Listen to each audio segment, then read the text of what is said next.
The first week of their return was soon gone. The second began. It was the last of the regiment's stay in Meryton, and all the young ladies in the neighborhood were drooping apace. The dejection was almost universal. The elder Miss Bennets alone were still able to eat, drink, and sleep, and pursue the usual course of their employments. Very frequently were they reproached for this insensibility by Kitty and Lydia, whose own misery was extreme, and who could not comprehend such hard-heartedness in any of the family. Good heaven! What is to become of us? What are we to do? Would they often exclaim in the bitterness of woe. How can you be smiling so, Lizzie? Their affectionate mother shared all their grief. She remembered what she had herself endured on a similar occasion 25 years ago.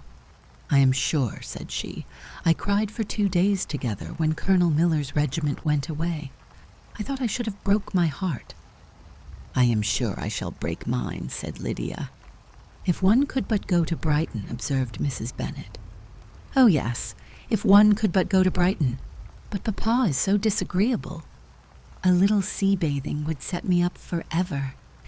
"And my Aunt Phillips is sure it would do me a great deal of good," added Kitty. Such were the kind of lamentations resounding perpetually through Longbourn House. Elizabeth tried to be diverted by them, but all sense of pleasure was lost in shame. She felt anew the justice of Mr. Darcy's objections, and never had she before been so much disposed to pardon his interference in the views of his friend.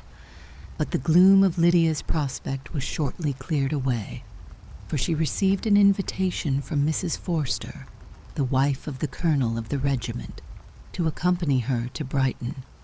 This invaluable friend was a very young woman, and very lately married.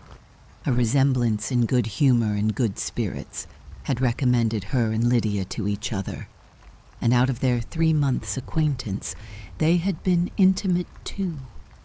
The rapture of Lydia on this occasion, her adoration of Mrs. Forster, the delight of Mrs. Bennet, and the mortification of Kitty are scarcely to be described. Wholly inattentive to her sister's feelings, Lydia flew about the house in restless ecstasy, calling for everyone's congratulations, and laughing and talking with more violence than ever, whilst the luckless Kitty continued in the parlour repining at her fate in terms as unreasonable as her accent was peevish. "I cannot see why Mrs. Forster should not ask me as well as Lydia," said she, "though I am not her particular friend.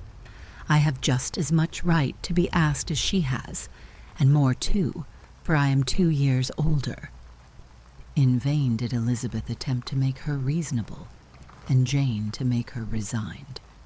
As for Elizabeth herself, this invitation was so far from exciting in her the same feelings as in her mother and Lydia, that she considered it as the death warrant of all possibility of common sense for the latter, and detestable as such a step must make her were it known, she could not help secretly advising her father not to let her go.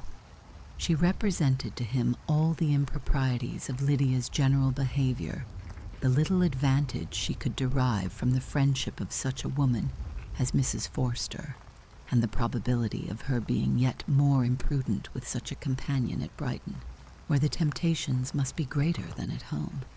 He heard her attentively, and then said, "Lydia will never be easy till she has exposed herself in some public place or other, and we can never expect her to do it with so little expense or inconvenience to her family as under the present circumstances."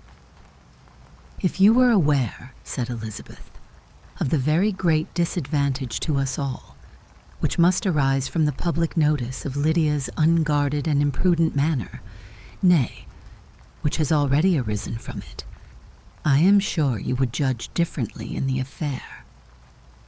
"Already arisen," repeated Mr. Bennet. "What? Has she frightened away some of your lovers? Poor little Lizzie!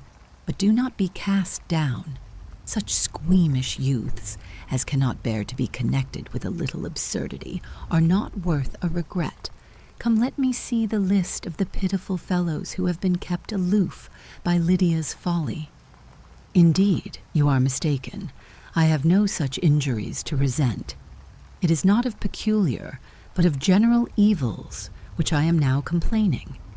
Our importance, our respectability in the world, must be affected by the wild volatility, the assurance and disdain of all restraint, which mark Lydia's character. Excuse me, for I must speak plainly. If you, my dear father, will not take the trouble of checking her exuberant spirits, and of teaching her that her present pursuits are not to be the business of her life, she will soon be beyond the reach of amendment. Her character will be fixed, and she will, at 16, be the most determined flirt that ever made herself and her family ridiculous. A flirt, too, in the worst and meanest degree of flirtation, without any attraction beyond youth and a tolerable person, and from the ignorance and emptiness of her mind, wholly unable to ward off any portion of that universal contempt which her rage for admiration will excite. In this danger, Kitty is also comprehended. She will follow wherever Lydia leads, vain, ignorant, idle, and absolutely uncontrolled. Oh, my dear father, can you suppose it possible that they will not be censured and despised wherever they are known, and that their sisters will not be often involved in the disgrace? Mr. Bennet saw that her whole heart was in the subject, and affectionately taking her hand, said in reply, "Do not make yourself uneasy, my love. Wherever you and Jane are known, you must be respected and valued, and you will not appear to less advantage for having a couple of, or I may say, 3, very silly sisters. We shall have no peace at Longbourn if Lydia does not go to Brighton. Let her go, then. Colonel Forster is a sensible man, and will keep her out of any real mischief, and she is luckily too poor to be an object of prey to anybody. At Brighton, she will be of less importance even as a common flirt than she has been here. The officers will find women better worth their notice. Let us hope, therefore, that her being there may teach her her own insignificance. At any rate, she cannot grow many degrees worse without authorizing us to lock her up for the rest of her life." With this answer, Elizabeth was forced to be content, but her own opinion continued the same, and she left him disappointed and sorry. It was not in her nature, however, to increase her vexations by dwelling on them. She was confident of having performed her duty, and to fret over unavoidable evils, or augment them by anxiety, was no part of her disposition. Had Lydia and her mother known the substance of her conference with her father, their indignation would hardly have found expression in their united volubility. In Lydia's imagination, a visit to Brighton comprised every possibility of earthly happiness. She saw, with the creative eye of fancy, the streets of that gay bathing place covered with officers. She saw herself the object of attention to tens and to scores of them, at present unknown.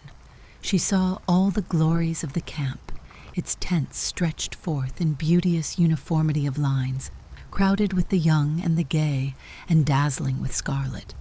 And to complete the view, she saw herself seated beneath a tent, tenderly flirting with at least 6 officers at once. Had she known that her sister sought to tear her from such prospects and such realities as these, what would have been her sensations? They could have been understood only by her mother, who might have felt nearly the same. Lydia's going to Brighton was all that consoled her for the melancholy conviction of her husband's never intending to go there himself. But they were entirely ignorant of what had passed, and their raptures continued, with little intermission, to the very day of Lydia's leaving home. Elizabeth was now to see Mr. Wickham for the last time. Having been frequently in company with him since her return, agitation was pretty well over. The agitations of former partiality entirely so. She had even learnt to detect, in the very gentleness which had first delighted her, an affectation, and a sameness to disgust and weary. In his present behavior to herself, moreover, she had a fresh source of displeasure, for the inclination he soon testified of renewing those attentions which had marked the early part of their acquaintance could only serve, after what had since passed, to provoke her.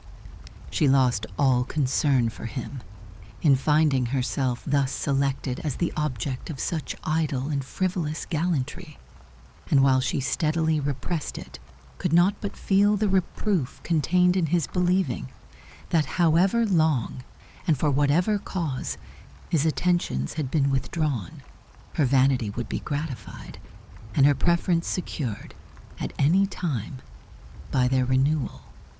On the very last day of the regiment's remaining in Meryton, he dined, with others of the officers, at Longbourn, and so little was Elizabeth disposed to part from him in good humour, that, on his making some inquiry as to the manner in which her time had passed at Hunsford, she mentioned Colonel Fitzwilliam's and Mr. Darcy's having both spent 3 weeks at Rosings, and asked him if he were acquainted with the former.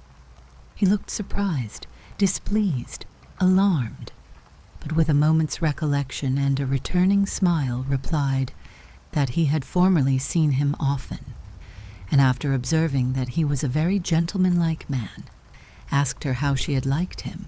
Her answer was warmly in his favor. With an air of indifference, he soon afterwards added, "How long did you say that he was at Rosings?"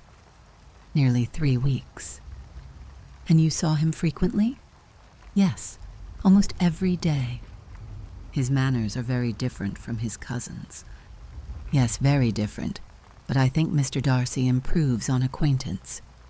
"Indeed," cried Wickham, with a look which did not escape her. "And pray, may I ask?" But checking himself, he added in a gayer tone, "Is it in address that he improves?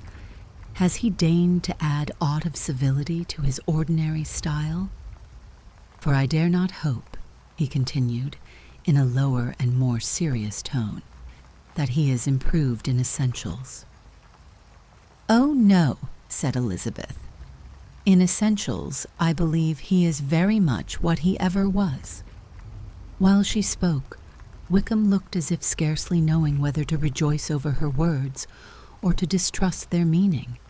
There was a something in her countenance which made him listen with an apprehensive and anxious attention, while she added, "When I said that he improved on acquaintance, I did not mean that either his mind or manners were in a state of improvement, but that, from knowing him better, his disposition was better understood." Wickham's alarm now appeared in a heightened complexion and agitated look. For a few minutes he was silent, till, shaking off his embarrassment, he turned to her again and said in the gentlest of accents, "You, who so well know my feelings towards Mr. Darcy, will readily comprehend how sincerely I must rejoice that he is wise enough to assume even the appearance of what is right. His pride in that direction may be of service, if not to himself, to many others, for it must deter him from such foul misconduct as I have suffered by.